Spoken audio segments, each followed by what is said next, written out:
Lueroi's Pokemon Diamond and Pearl walkthrough, part 82.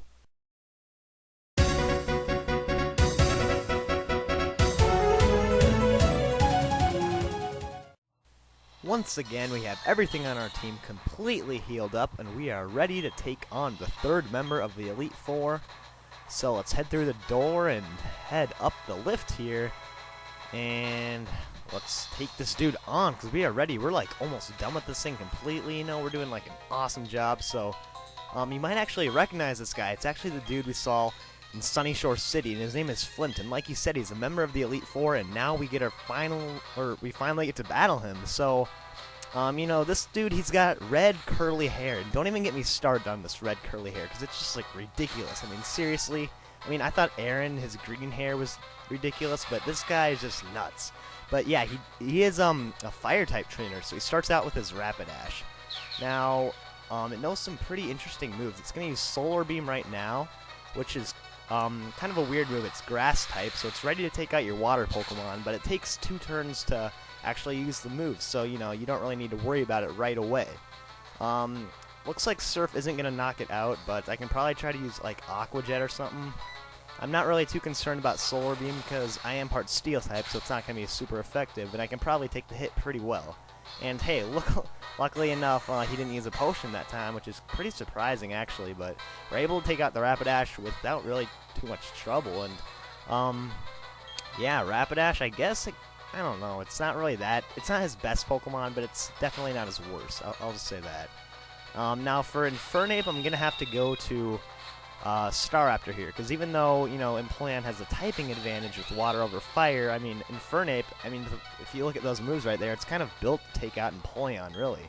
So I think our best bet is going to Staraptor and simply getting Intimidates off on it, because we really just want to shut down its attack. I mean, that's a strategy I'm going for. You can do what you want, but if you have a Pokemon with Intimidate, it's really helpful, because you can do what I'm doing, switch over to your HM Slave, let him take the hit, get knocked out, and, you know, repeat the process over and over, going back to the Staraptor, and soon enough, Infernape's attack will just be completely shut down, and then we can freely switch over to Empoleon and, you know, surf it there, or we can just stick in with Avian and use Fly or something. I mean, it really doesn't matter.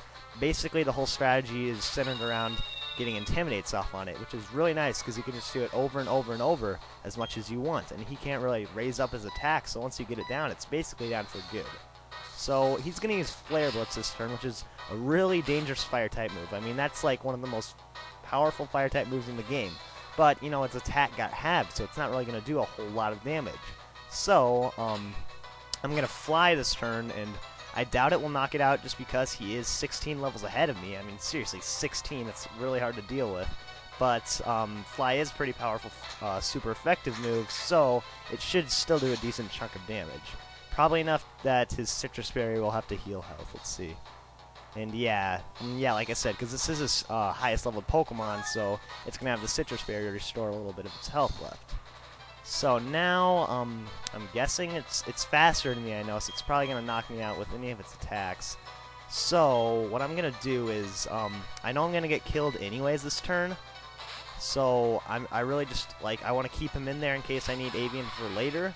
So I'll go to Empoleon, which is kind of risky, but I'm not really concerned about getting knocked out just because its attack got lowered 2 levels. So, I mean, there's nothing to really be worried about unless he gets a critical hit, which that would be bad, but we're hoping he doesn't. So let's just go with another Surf here. And Flare Blitz, I'm thinking that'll do a lot of damage, but it probably won't knock me out. Let's see. Yeah, I didn't even do as much as I thought it would, which is nice. So, yeah, the Surf's going to knock out Infernape, so, you know, sometimes you got to go with a little different strategy than you'd normally expect, but hey, it works. So we knock out the Infernape, and hey, how about that, a critical hit? Not that we needed it or anything, but just to add insult to injury, I suppose. So, Avian and Happy Feet will split out the experience, which is good, because they'll both definitely need it. And hey, they both grow up levels, so, you know, that's kind of weird, but hey, I'll take it. So, Lopunny is his next Pokemon, and not all of his Pokemon are fire types, because there's a lack of fire types in the game, so he kind of has to go with other Pokemon, but they all sort of know fire type moves, which you'll see here in a second when I pop up Lopunny's moves. So, there it is, and it can't really do much. I mean, it knows, like, Fire Punch and, like, Magic Coat or whatever, but, it really is not that big of a threat. But Lopunny, even though it's like the cute little bunny and stuff, it's actually like not as easy as you'd think to take out, because you know it's pretty hard to put damage on actually. And luckily enough, I'm gonna be able to get a close combat on it.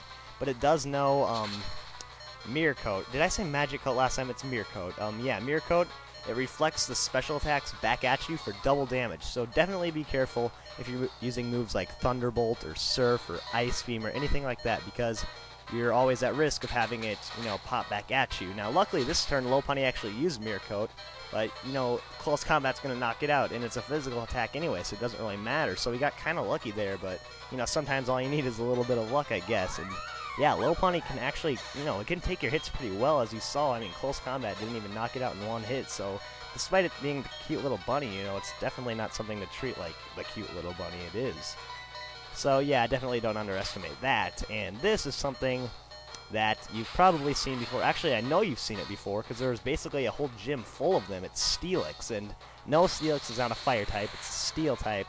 Well, that's its main type, but it has really bad special defense, which you probably know. So like a Surf or a Flamethrower or a Fire Blast, you know, it's going to do a ton of damage. And especially coming from an Empoleon, I mean, we pretty much don't need to worry about anything. We just know it's going to knock it out in one hit.